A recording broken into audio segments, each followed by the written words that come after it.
বিসমিল্লাহির রহমানির রহিম। শুরু করিতেছি মহান আল্লাহ পাকের নামে, যিনি পরম করুণাময় ও অত্যন্ত দয়ালু।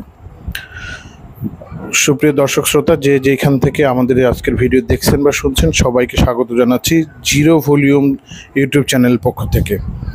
আজকে জিকের মজা 101তম পর্বে আপনাদের সবাইকে স্বাগত জানাচ্ছি। আজকে আপনারা জানেন যে গ্রিস হচ্ছে আধুনিক সভ্যতার সূতিকাগার, এবং গ্রিসের এই সভ্যতাগুলো যারা তৈরি করেছিলেন, এরকম 5 জন গুরুত্বপূর্ণ ব্যক্তিকে একটা সূত্রে, একটা লাইনের মধ্যে আপনি মনে রাখতে পারবেন।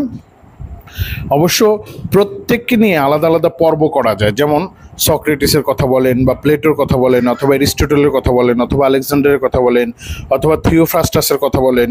আমাদের একটা পর্ব রয়েছে সফল যারা কেমন তারা, ওই পর্বে 81 থেকে 85 পর্যন্ত এই ব্যক্তিবর্গদের আপনারা পাবেন। ঠিক আছে, আশা করি আপনারা চ্যানেলে এটা দেখে আসবেন। তাহলে আসেন আমরা এই 5 জন সম্পর্কে আজকে অ্যাট এ গ্ল্যান্স একটু জেনে নেই, যাতে করে পরীক্ষার হলে কনফিউজ না হন, ভুলে না যান। ঠিক আছে, ইস্পাত নামে একটা রড কোম্পানি রয়েছে, এবং ইস্পাত একটা মৌলও রয়েছে।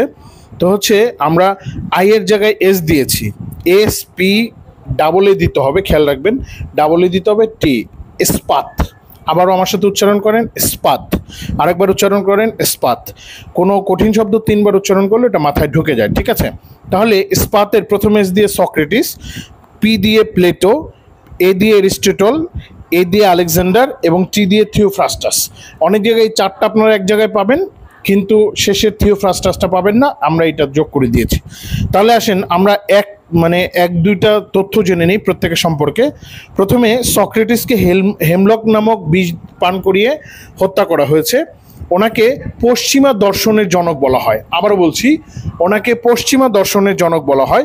প্লেটো একাডেমি নামে একটা প্রতিষ্ঠা করেছিলেন, বেশ কিছু বই লিখেছেন, গ্রন্থ লিখেছেন, প্রায় 15টার উপরে।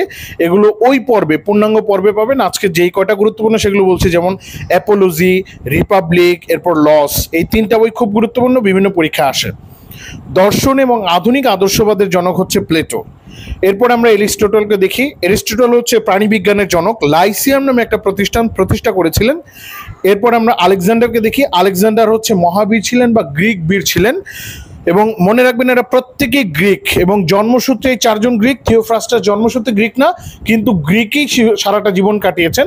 তাহলে এরা সবাই গ্রিকের দার্শনিক। ঠিক আছে, আর কারো কারো অতিরিক্ত পরিচয় রয়েছে, যেমন হচ্ছে আপনি প্লেটোর অতিরিক্ত পরিচয় হিসেবে গণিতবিদ হিসেবে পাবেন, এরকম। তাহলে আলেকজান্ডার হচ্ছে গিয়ে প্রায় ওমর রাদিয়াল্লাহু তাআলা আনহুর পরে অর্ধ পৃথিবী শাসন করেছেন, একদম এশিয়া মাইনর পর্যন্ত এসেছিলেন, ওইদিকে আফ্রিকা পর্যন্ত গিয়েছিলেন, সুতরাং অনেক বড় যোদ্ধা ছিলেন। এরপরে থিওফ্রাস্টাস হচ্ছে উদ্ভিদবিদ্যার জনক। ঠিক আছে, এবার আসেন 2-1টা সেন্টেন্স আরেকটু বলি আপনার মনে রাখার জন্য।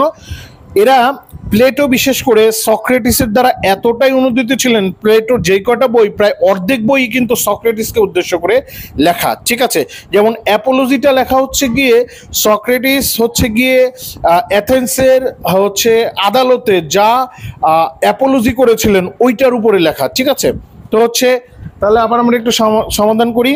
Socrates, Plato, Aristotle, Alexander, Theophrastus.